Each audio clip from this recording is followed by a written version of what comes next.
उनकी भी ड्यूटी है। हमारे सुरेंद्र घोटिया जी, हमारे प्रदीप बिश्नोई जी, कमल मान जी, हमारी आंटी जी कमल मान जी, वो भी यहाँ पे कांग्रेस पार्टी की तरफ से प्रचार कर रही हैं।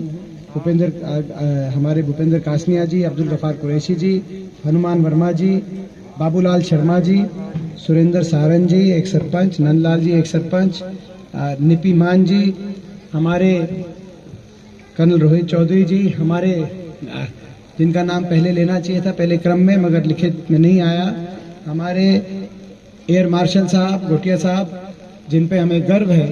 मैं समझता हूं कि वो केवल इस इलाके ही नहीं पूरे हरियाणा के अंदर और हो सकता है कि पूरे जो है मैं समझता हूँ पूरे देश में जो एक साधारण किसान परिवार से जो है मैं समझता हूँ अकेला ऐसा उदाहरण है जो एयर मार्शल के पद पे भारत के अंदर जिन्होंने अपनी सेवाएं दी हैं। ये छोटी कोई उपलब्धि नहीं है, हमें गर्व है आप पे, आपने देश के लिए बहुत कुछ किया है और इस बात के लिए आपको बधाई देते हैं। और हमें खुशी है कि आप हमारे परिवार में, कांग्रेस पार्टी के परिवार में आपने शामिल होने का फैसला किया। कांग्रेस के माध्यम से हम उम्मीद करते हैं कि आप देश सेवा के में अपने कदम आगे बढ़ाएंगे, ऐसी हमें विश्वास है। हमारे भाई राम प्रसाद गढ़वाल जी, हमारे बहुत से साथ, हमारे कैप्टन शमशेर सिंह जी जो किसान आंदोलन की एक प्रतीक है, बहुत बड़ा जिन्होंने किसान आंदोलन में काम किया। किसान जो आंदोलन था उसमें जो आपने देखा होगा टिकरी बॉर्डर से पहले रोड जो है टोल पे धरना लगा हुआ था बड़ा भारी, उस जो है टिकरी बॉर्डर के टक्कर का था वो, उस पूरे धरने का ये कप्तान शमशेर सिंह जी जो है ये इन्होंने उसका नेतृत्व करने का काम किया। ये वहाँ पे सारे किसान संगठनों द्वारा इनको वहाँ पे लगाया हुआ था। एक हमारे किसान नेता हरपाल जी, ये भी यमुनानगर से ही, ये बड़ी शख्सियत है किसान आंदोलन में, ये बड़ी शख्सियत है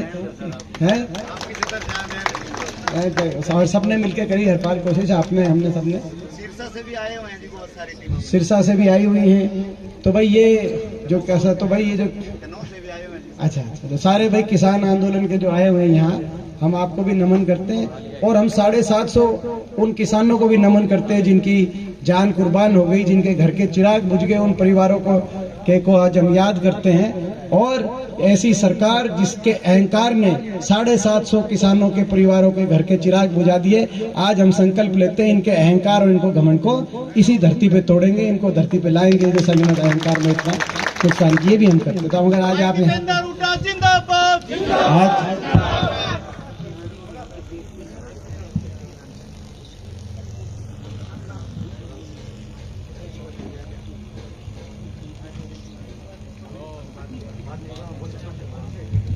कमल मान जी भी अपील करना चाहती हैं, तो वो अभी एक बार मैं बोल लेता हूँ, उसके बाद कमल जी का आपकी स्पेशल अपील करा देंगे, ठीक है। सज्जन सरपंच जी सामने जो बैठे हैं, और भी किसी का नाम रह गया हो तो पूरा गांव, पिता तुल्य, बुजुर्ग, नौजवान साथी, मातृशक्ति, फिर भी किसी का नाम रह गया हो बीच में टोक लेना, घर की बात है, मैं ले दूंगा नाम, ठीक बात है ना। आज चुनाव, आदमपुर का उपचुनाव जो ना कभी आपने सोचा था ना आपने कभी चाहा था, किसी के राजनीतिक स्वार्थ की वजह से वो चुनाव आप पे थोप दिया गया। चुनाव तो है, फैसला भी है, मगर इस फैसले का बहुत मायने है। आज पूरा प्रदेश इस तरफ देख रहा है, आदमपुर की तरफ, बटन तो एक दबेगा मतलब, मगर उसके दो मायने होंगे। एक हरियाणा में क्या मायना होगा, एक आदमपुर में क्या मायना। हरियाणा में आपने देख लिया 9 साल से 8 साढ़े 8 साल से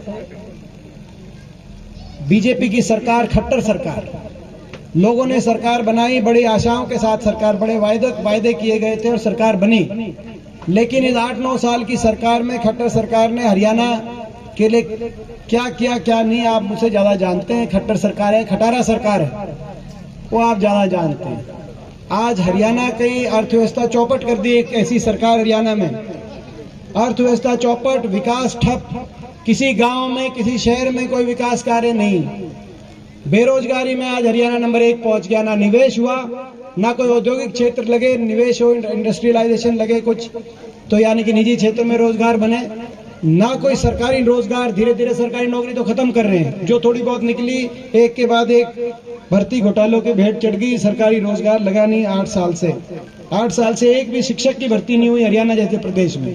ऐसी परिस्थिति है, तो ना सरकारी नौकरी निकल पाई, ना प्राइवेट के अंदर इन्वेस्टमेंट हो चुका। बेरोजगारी में हरियाणा आज नंबर 1, खट्टर सरकार की देन।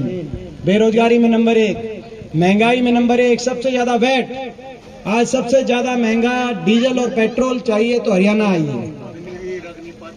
हाँ सही कहते हैं जो, तो महंगाई में हरियाणा नंबर 1, बेरोजगारी में आज हरियाणा नंबर 1, क्राइम में जो नौजवान पीढ़ी है उनके भविष्य को चौराहे पे लाके खड़ा कर दिया, ना बेरोजगारी के गर्त में धकेल दिया। आज नशा और अपराध भी, आज हरियाणा नशे में आज पंजाब से ज्यादा आंकड़े हरियाणा के आ रहे हैं। मैं इसीलिए बात बता रहा हूं कि आज हमें जागना होगा और जगाना होगा अगली पीढ़ी को बचाने के लिए। आज एक ऐसी सरकार हरियाणा में जिसने हर वर्ग को सड़क पे लाने का काम किया, ये भी कोई साधारण उपलब्धि नहीं है। 10 साल हमारी भी सरकार रही, 10 साल में कभी कोई आंदोलन नहीं करना पड़ा, किसी को धरना नहीं देना पड़ा, और अगर कोई छोटा मोटा कहीं धरना लगा भी तो सुबह अगर धरना लगा तो दोपहर तक बात करके कोई समाधान करके घर खुशी खुशी सारे वापस चले गए। लेकिन इनकी सरकार में कोई वर्ग ऐसा नहीं जिसको आंदोलन नहीं करना पड़ा हो। किसान को आंदोलन करना पड़ा अपने फसल के भाव बचाने के लिए, गरीब आदमी को आंदोलन करना पड़ा, 100 गज के प्लॉट की हमारी जो स्कीम थी हुड्डा सरकार की स्कीम, उसको बंद कर दिया इन्होंने, उस स्कीम को बचाने के लिए, मकान को बचाने के लिए। बड़े बुजुर्गों को आंदोलन करना पड़ रहा है अपनी बुढ़ापा पेंशन बचाने के लिए, स्कूल के बच्चों को धरने देने पड़ रहे हैं स्कूल बचाने के लिए, नए स्कूल खुलवाने के लिए नहीं, भाई स्कूल बंद ना हो और स्कूल में टीचर आ जाएं, उनको बचाने के लिए। नौजवानों को आंदोलन करना पड़ रहा है भर्ती घोटालों के खिलाफ, जवान को आंदोलन करना पड़ रहा है जो फौज में भर्ती होती थी वो रेगुलर भर्ती बचाने के लिए। कोई नई चीज नहीं मांग रहे, कह रहे भर्ती जैसी होती थी कम से कम, वैसे तो छोड़ दो 4 साल की, जो अभी बता रहे थे मलिक साहब, कप्तान साहब जो बता रहे थे, एयर मार्शल साहब भी बताएंगे, कर्नल साहब भी बताएंगे। पहले भर्ती होती थी, अब रेगुलर भर्ती के लिए हरियाणा से 5000 की भर्ती होती थी हर साल, अब 5000 से ऑल इंडिया क्लास लगने के बाद पूरे हरियाणा से 912 जो है अग्निवीर हरियाणा के बाटे आए, यानी कि 225 पक्की भर्ती, 5000 पक्की भर्ती से 225 पक्की भर्ती, क्योंकि 1/4 पक्के होंगे, बाकी तो घर वापस आ जाएंगे। इतने ही बच्चे जो है ना 12 से 14% हमारे हर साल भर्ती होते हैं। हाँ सही बात। तो भाई कहने का मतलब ये है, 100 बात की एक बात, पहला फैसला आपका खट्टर सरकार का फैसला है। एक बटन दबेगा उस रास्ते से खट्टर साहब का, खट्टर और दुष्यंत सरकार का 5 साल का लाइसेंस रिन्यू हो जाएगा। आपने 2 बार इनको बना के देख लिया। मैं पूछना चाहता हूं 5 साल और इन्हीं को देने हैं या इनको बदलने की जी में है? इनने राखोगे या इनने बदलोगे? एक बार बताओ, हाथ खड़े करके बताओ, इनने बदलना है तो। बहुमत तो इस बार, ये ठीक कह रहे हैं, लोगों ने तो इस बार भी 5 साल का लाइसेंस नहीं दिया था, लोगों ने तो 40 पे रोक दिया था। वो तो आपके और हमारे बीच के कुछ आदमी ऐसे थे जो नारा देते थे कि इस बीजेपी को करो जमुना पार। जेजेपी पार्टी थी, चुनाव का निशान चाबी था, मगर ताला जो था वो चाइनीज था, ताला नकली था। गलत तो नहीं कह रहा, वो जाके उनके साथ लोगों ने तो कर दी थी जमुना पार, लोगों ने जमुना पार बजा दिया था। जमुना पार से पकड़ के जमुना में डुबकी लगा के दोबारा खट्टर साहब की सरकार बनाने का काम किया, 5 साल के लिए और थोप दी अब दोबारा से। तो ये पहला फैसला आपका ये है कि हरियाणा में अगर आप बदलाव चाहते हो, एक बटन से 5 साल का इनका लाइसेंस रिन्यू होगा और दूसरे बटन से हरियाणा में बदलाव आएगा। चौधरी भूपेंद्र सिंह हुड्डा जी के नेतृत्व में कांग्रेस पार्टी हरियाणा में सरकार बनाने का काम करेगी। उसमें आपका सहारा चाहिए, उसमें आपका सहारा चाहिए। आज आवश्यकता है हरियाणा में बदलाव की, आज आवश्यकता है हरियाणा में दोबारा से विकास का पहिया घूमे, जो विकास ठप पड़ा है।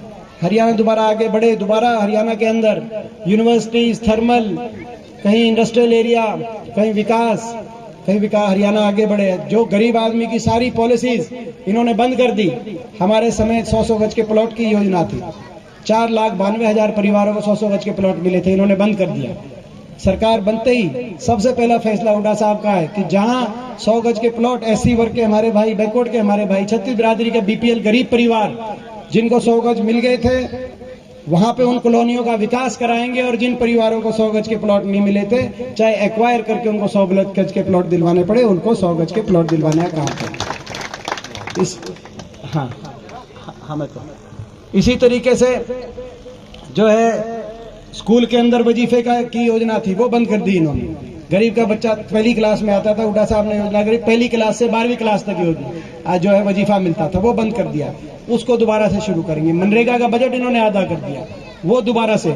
और बुढ़ापा पेंशन जो 5,000 का वायदा था कि 5,000 करेंगे, आज सरकार को 3 साल हो गए। मैं पूछना चाहता हूं कितनी बुढ़ापा पेंशन है? 5,000 बुढ़ापा पेंशन आई या नहीं आई?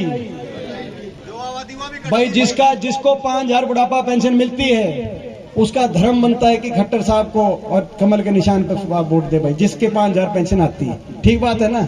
यही बात होती है जब वायदा। और भाई किसी के नहीं आती उसका धर्म बनता है वो हाथ के निशान पर कांग्रेस पार्टी की वोट दे। और किसी बड़े बुजुर्ग की जिसकी पेंशन काट दी इनने, उसका ये हक बनता है कि भाई वो तो लठ लेके खड़ा हो जाएगा। ठीक बात है ना? पेंशन बढ़ा तो भाई एक बटन से बुढ़ापा पेंशन कटने का रास्ता बनता है और विश्वासघात का रास्ता। और दूसरे बटन से जय हुड्डा साहब ने जब बात की कि भाई हमारी जब सरकार थी, लगातार 10 साल देश में सबसे ज्यादा पेंशन रही अपनी बुढ़ापा पेंशन। दोबारा मौका मिलेगा तो आते ही पहली कलम से 6,000 बुढ़ापा पेंशन, यानी कि एक घर में 12,000 देश में दोबारा से, चाहे राजस्थान हो, चाहे पंजाब हो, चाहे दिल्ली हो, चाहे बीजेपी हो, चाहे केजरीवाल हो, छुट्टी बोल के देश में जितने मुख्यमंत्री हैं कति छुट्टी बोल के और डंके की चोट पे सबसे ज्यादा बुढ़ापा पेंशन कहीं होगी तो हरियाणा के अंदर होगी। सबकी छुट्टी बोल के बुढ़ापा पेंशन हाँ। तो ये सारी हरियाणा को सकारात्मक दिशा की तरफ, विकास की तरफ लेके जाए, ये संकल्प लेके हम आगे बढ़ रहे हैं, जिस बदलाव के लिए आपका साथ और आपका आशीर्वाद चाहिए। तो एक तो हरियाणा में बदलाव है, ऐसे ही चाहे किसान की बात हो, किसान को समर्थन मूल्य पे उसकी फसल, आज बाजरे का क्या हाल है आपके सामने है, आज बिजली का क्या हाल है आपके सामने, पानी का क्या हाल है। और ये तो तब की बात है जब इन्हें पता था कि इलेक्शन है। मैंने ऐसा आदमी नहीं देखा भाई।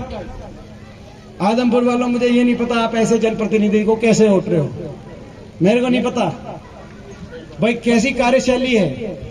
ना कोई देखो, ना लोगों के सुख दुख में जो काम आए, ना कभी विधानसभा में एक बार भी आदमपुर के हक की आवाज उठाई हो। आप वीडियो दिखा दो आप कोई। और लोकसभा में, संसद में मेरे साथ थे, संसद में कभी आवाज उठाई हो, आप वीडियो दिखा दो। अगर मैं संसद में जाता हूं आपके आशीर्वाद से, 19 साल से देश के सबसे बड़ी पंचायत का मैं सदस्य हूं। शायद 42-43 साल में देश में कभी किसी को इतना अवसर नहीं मिला। लोगों ने बहुत आशीर्वाद दिया। 19 साल से मैं देश के सबसे बड़ी संसद का मैं सदस्य हूं। अब राज्यसभा में 3 बार लोकसभा में इससे पहले रहा। लोगों ने बहुत साथ दिया, मैंने सबका मान सम्मान करने की कोशिश करी। मैंने संसद में अगर जाने के बाद अगर 1 या 2 दिन बोलन का नंबर नहीं आए तो वहां जो हमारा स्पीकर होता है, हम उससे गुत्थम गुत्था हो जाते हैं, उससे लड़ाई झगड़ा कर लेते हैं। भाई हमारा बोलने का नंबर नहीं आया, हमें हरियाणा की बात कहने दो, हमें अपने हल्के। ये एक ऐसे सांसद देखे मैंने, ना संसद में बोलते, ना विधानसभा में अपने इलाके की आवाज उठाते, ना लोगों के सुख दुख में रहते, ना हल्के में रहते, ना प्रदेश में रहते, कहीं बाहर घूमते रहते हैं। और ग्रांट जो सरकार की तरफ से ग्रांट आती है वो भी ग्रांट हल्के में लगाते हैं, वो भी सरकार की तिजोरी में वापस जमा करा देते हैं और अपने स्वार्थ में फैसले लेते हैं। ये बीजेपी में गए, राज्यसभा की बीजेपी को वोट की जरूरत थी इसीलिए बीजेपी में गए, अपने स्वार्थ की वजह से गए कि नहीं गए, मैं आपसे सवाल पूछता हूं। तो ये सीधी बात, अपने स्वार्थ से फैसला लेते हैं। तो भाई मैं आदमपुर के सभी अपने बड़े बुजुर्गों से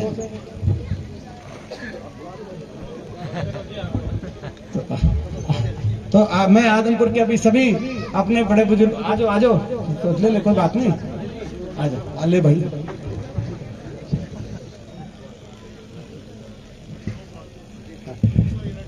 हाँ, तो अपना सभी बड़े बुजुर्गों से मैं ये कहना चाहता हूँ कि एक फैसला तो हरियाणा में बदलाव का है और दूसरा फैसला आदमपुर में बदलाव का है। हरियाणा में भी बदलाव जरूरी है, खट्टर सरकार को की छुट्टी करनी जरूरी है और हुड्डा साहब के नेतृत्व में कांग्रेस पार्टी की सरकार को बनवाना जरूरी, हरियाणा में भी। और आदमपुर में भी बदलाव जरूरी है।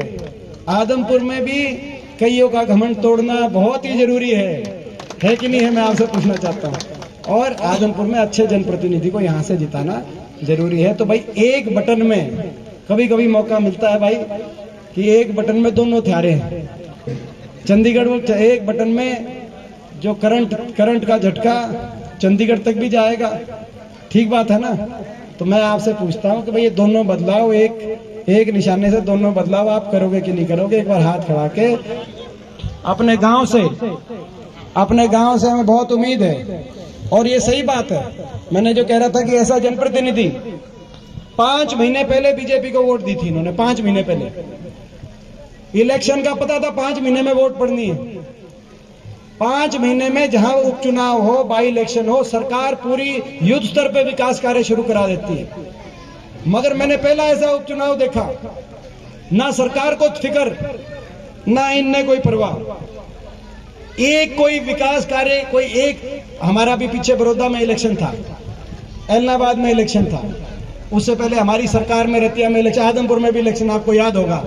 वो इलेक्शन हम जीते नहीं थे, लेकिन आपको याद होगा हर ढाणी हर गांव में कहीं बिजली के पोल पड़े थे, खंभे पड़े थे, कहीं जो है रोड़ी का ट्रक भर के रोड़ी लेके आ, कहीं जेसीबी आई थी कि नहीं आई थी, मैं आपने भी देख रखा। मगर ये ऐसा चुनाव, ऐसा जनप्रतिनिधि, ना 5 महीने में किसान की जेब में मुआवजा आया। गलत तो नहीं कह रहा मैं, मुआवजा दिलवाना था तो अभी दिलवाना था, वोट की भी गरज थी तब भी ना भाई किसान की जेब में मुआवजा दो आया, ना गांव में विकास कार्य आए, ना कहीं जेसीबी आई, ना रोडी के ट्रक आए, ना बिजली के खंभे आए, ना स्कूल में टीचर आए। क्योंकि स्कूल में टीचर आया क्या? मैं एक टीचर भी बाहर से बदली हो क्या बता दो आप। अभी तो वोट चाहिए थी, स्कूल बंद पड़े हैं, 4 स्कूल तो तड़ा, और बाहर से टीचर जो बुला रहे थे बच्चे, एक कोई टीचर ट्रांसफर होके, एक, मैं 2 नहीं कहता, मैं कहता हूं 5 महीने वो स्कूल के बच्चे धरने में बैठे थे। अगर एक टीचर का ट्रांसफर, उसका नाम बता दो, किसी का आदमपुर में ट्रांसफर होके एक स्कूल में जो टीचर की कमी थी, एक टीचर आओ और भाई हम वोट ले जाओ, एक टीचर का नाम बता दो। तो भाई जिनको परवाह ही नहीं है, अभी इनको इतनी परवाह हल्के की, और अगर इसकी तरह के आदमी को मौका मिल गया तो अब तो 1 साल जो बच रहा है इस सरकार का, उसमें कितनी बार आएंगे हल्के में, कितने काम कराएंगे, आपकी तरफ देखेंगे भी कि नहीं देखेंगे, मुझसे ज्यादा आप जानते हो। तो ये मौका है, ये मौका चूकना नहीं। थोड़े कहे को ज्यादा समझना, ये जो एक बटन दबेगा, आदमपुर का भविष्य भी और हरियाणा का भविष्य भी और आपका और हमारा भविष्य भी आज पूरा प्रदेश देख रहा है। आज वो 750 किसानों के परिवार देख रहे हैं जिनके साथ इतना बड़ा अन्याय हुआ। आज पूरे प्रदेश का गरीब देख रहा है, नौजवान आपकी तरफ देख रहा है कि भाई भविष्य को बचाओ, इनसे पीछा छुटाओ। तो इस सरकार से, बीजेपी से, खट्टर से पेंडा छुटाओगे कि नहीं छुटाओगे? देखो भाई, हम तो लड़ाई लड़ेंगे, हम तो लड़ाई लड़ेंगे और लड़ाई लड़ रहे हैं, लेकिन मैं आपको कह सकता हूं कि भाई इस लड़ाई में आपका आशीर्वाद के बिना हम इस लड़ाई में आगे नहीं बढ़ सकते। आज इतना मगर जो आपने हौसला बढ़ाया पूरे गांव ने, मैं पूरे गांव का एक बार फिर बहुत बहुत धन्यवाद करता और उम्मीद करता हूं कि प्रतिशत वोट में अपना गांव भाई पूरे हल्के में किसी गांव से पीछे नहीं रहेगा। यहाँ भाई पीछे तो नहीं रहेगा गांव अपना, एक बार बता दो भाई पूरे विश्वास के साथ। बढ़िया वोटों से जीतनी, वोट प्रतिशत से, बढ़िया वोटों से जीत। अब भाई ऐसा है मान साहब, आपकी रिश्तेदारी भी बताई गांव में, आप करनाल से आए हुए बताते हैं, और आपकी रिश्तेदारी मैंने फोटो भी इसलिए करवाई है, बढ़िया वोटो। अब वो वोटों की जिम्मेदारी तेरी है भाई, तो आपकी भी है, आप भी मेहनत करना। अच्छा एक बात और रहेगी भाई, एक और, वैसे तो बिजली आ नहीं रही, थर्मल का कोई कारखाना इन्होंने लगाया नहीं, लेकिन बिजली करती बहुत महंगी। हुड्डा साहब ने जैसे पिछली बार जब सरकार बनी तो आते ही पहले एक कलम से बिजली के बिल माफ किए थे, बिजली के बिलों के सारे पेंडिंग ड्यूज माफ किए थे। इस बार अगर अवसर मिलता है तो पहली कलम से बिना शर्त हर उपभोक्ता के, बिना किसी शर्त के, बिना कंडीशन के, हर उपभोक्ता के 300 यूनिट बिजली के हर महीने के फ्री मुफ्त के अंदर करने का ये काम करेंगे। तो हरियाणा को दोबारा हरियाणा आगे बढ़े, कुल मिला के आपका और हमारा ये संकल्प है। और अब मेरे ख्याल ये जो है बोलना चाहेंगे मिसेज मान जी। मैं धन्यवाद देता हूं कि हमारे लेट होने तक उन्होंने मंच को संभाला, लोगों को यहां बांधे रखा ताकि हमारे प्रिय सांसद दीपेंद्र हुड्डा जी के विचार सुने। लगभग सारी बातें हमारे सांसद साहब कहेंगे, मैं तो सिर्फ आपको 1-2 चीज बताता हूं। शुरू में जब इन्होंने भाजपा ज्वाइन करी कुलदीप बिश्नोई जी ने, पहले एक चर्चा का माहौल बना गया कि पहले मंत्री बनाएंगे, फिर चुनाव लड़ाएंगे, फिर नामांकन हुआ, फिर हुआ कि मुख्यमंत्री जी आएंगे, सेंटर से बड़े बड़े वजीर आएंगे, वो भी बात नहीं बनी। फिर बात हुआ कि अलग अलग राज्यों के 2-4 बड़े बड़े मुख्यमंत्री यहां पर प्रचार करने आएंगे, बड़े बड़े केंद्रीय मंत्री यहां पर प्रचार करने आएंगे। आपके गांव में अभी तक लोकल बीजेपी एमएलए के कोई विधायक, बीजेपी पार्टी के विधायक तक नहीं घूम रहे।